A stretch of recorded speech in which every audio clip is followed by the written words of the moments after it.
नमस्ते मित्रों, सभी को जय श्री राम। आज हम जानेंगे राजीव दीक्षित कौन थे, वे भारत को कहाँ ले जाना चाहते थे। प्रश्न मार्क। राजीव दीक्षित अगर जिंदा रहते तो अब तक भारत में स्वदेशी और आयुर्वेद का शायद सबसे बड़ा ब्रांड बन चुका होता। राजीव भाई ने राष्ट्रवाद की कल्पना स्वदेशी और अखंड भारत के इर्द गिर्द बुनी थी। श्री राजीव दीक्षित की जीवनी समाज के लिए एक ऐसी प्रेरणा है जो किसी को भी अपने देश के गौरवशील अतीत की तरफ स्वतः ले जाती है। भारत के प्राचीन पद्धति के सहारे से भले ही कोई विकसित कहा जाने लगा हो, लेकिन राजीव दीक्षित जी के व्याख्यानों से दुनिया ने जाना कि जहां आज तथाकथित विकसित लोग हैं, वहाँ भी आगे हम हजारों वर्ष पहले थे। ओजस्वी वक्ता, क्रांतिकारी विचारधारा के प्रणेता व आयुर्वेद पद्धति के पुनरुद्धारक श्रद्धेय राजीव दीक्षित जी का आज 30 नवंबर जन्म दिवस व बलिदान दिवस है।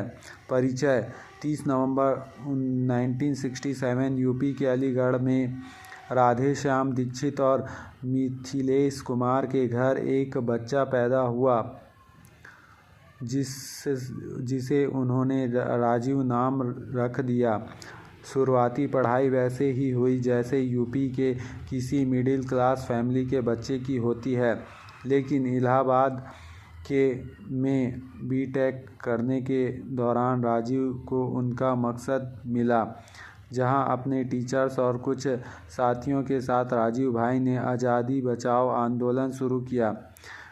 उद्देश्य था भारत का सब कुछ स्वदेशी बनाना।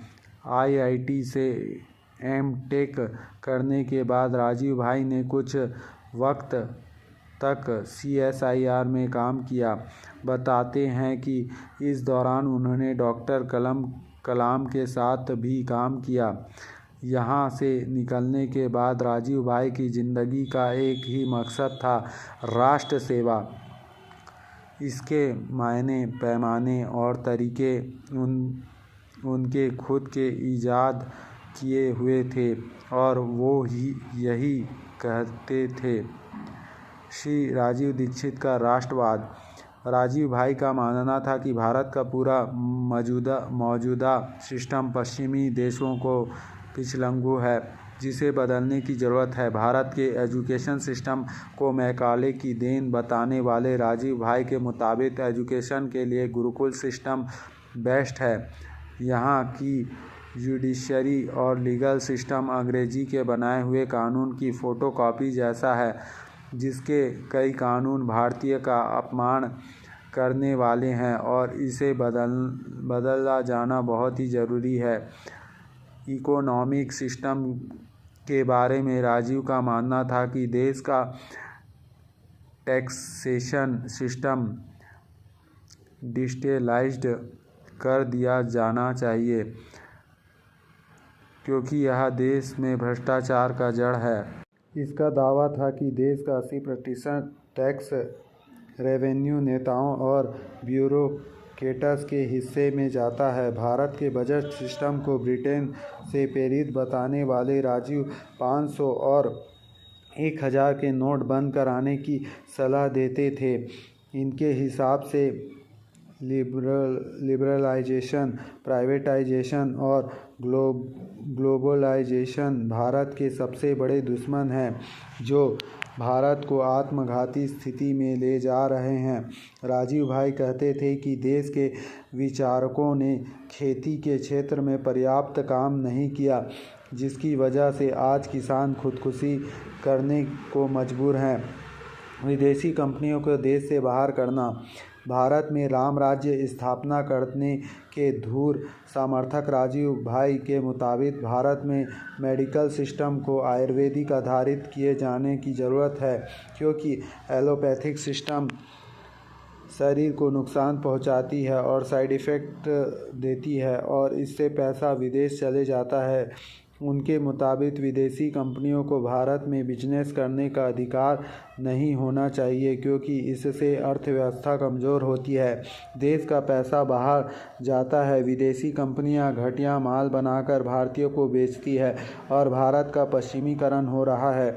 अपने कैंपों में उन्होंने भारतीय कंपनियों के नाम के पर्चे भी बंटवाए ताकि लोगों को पता चल सके कौन से भारतीय कंपनी है और कौन सा नहीं। स्वदेशी का प्रचार, गाय के गोबर से ईंधन बनाने और गौ रक्षा की बात को आगे बढ़ाते थे राजीव भाई।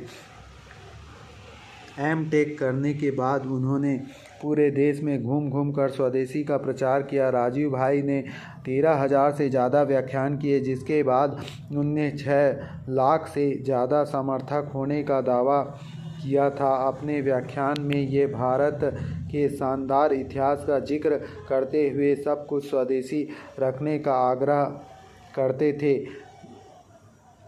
उनके दिमाग में भारत के पिछले 1500 वर्ष और विश्व के सभी देशों का 500 वर्ष का इतिहास मौखिक रूप से याद था, जिसके कारण उन्हें चलता फिरता कंप्यूटर कहा जाता था।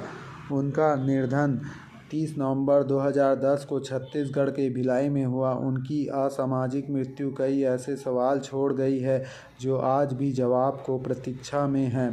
स्वदेशी आंदोलन के इस महान प्रणेता को उसके बलिदान दिवस का बारंबार नमन करते हैं। ऐसा भी माना जाता है उनका शरीर जब वो चले गए तो नीला पड़ गया था। तो ऐसा कहा जाता है कि उनको मतलब षड्यंत्रकारियों द्वारा जहर देके मारा गया है। तो ऐसा भी है, और उनके बॉडी को चेक भी नहीं करने दिया और जल्दी जला दिया गया। तो ज़रूर इसके पीछे कोई ना कोई षड्यंत्र भी है। जय श्री राम।